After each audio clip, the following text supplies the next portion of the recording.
she's my house.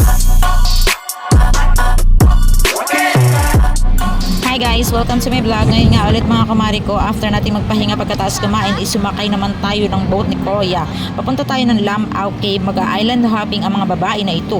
Sobrang tirik na tirik nga ang araw at ang sakit-sakit sa balat, pero dead masayo haring araw. Walang makakapigil sa mga babae na ito. Simula dun sa island na pinanggalingan namin, ilang minuto din papunta sa Lamau Cave.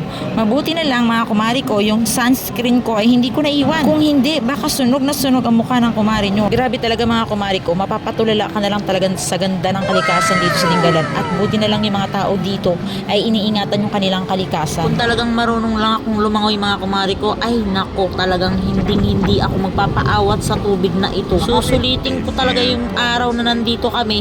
Hindi ako aaw hanggat hindi ako nangingintab sa kaitiman. Nandito na nga ni tayo sa Lamau Cave. Grabe ang atake mga kumari ko, sobrang ganda, wala akong masabi kundi wow na wow. Na ground floating nga ni kaming apat na babae at binidyohan nga ni kami ni Kuya, pero dahil hindi ako marunong lumangoy, muntik na ako. Pagkatapos ng halos isang oras mahigit namin dito sa Lamau Cave, bumalik na rin kami sa Feeder Fort at tignan nyo naman mga kumari yung mga mukha ko, asin na asin mga kumari ko. Ay, libre pala dito ang asin, pagbalik ko may take out na. Pagkatapos nga pumunta na kami sa Dingalan Adventure Park. Nag-tricycle kami, 30 pesos per head. Dito na yung adventure na first time kong susubukan at mukhang hindi na mauulit mga kumari ko. Ilang minuto lang simula sa Feeder Sport hanggang dito sa Dingalan Adventures Park. Nakarating din kami agad at tignan nyo naman mga kumari ko, sobrang ganda.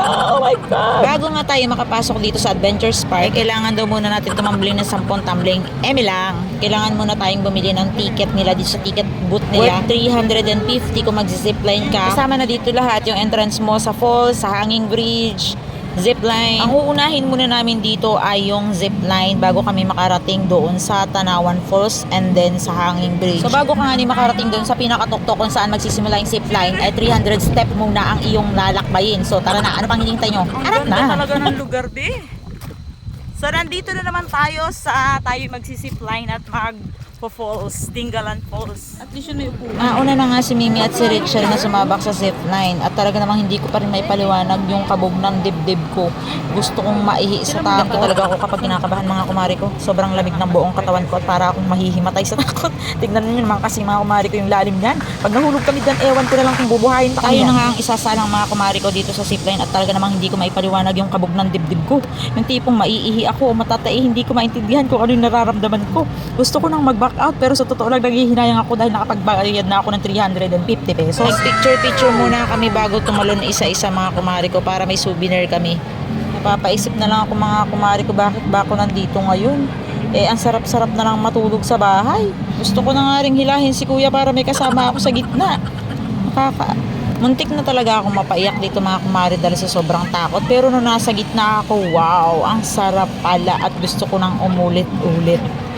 Kapag sinilip mo tong ilalim ng hanging bridge na to mga kumari ko, sobrang nakakalula, napakataas. First time ko rin maka-experience ng hanging bridge, kaya sobrang excitement.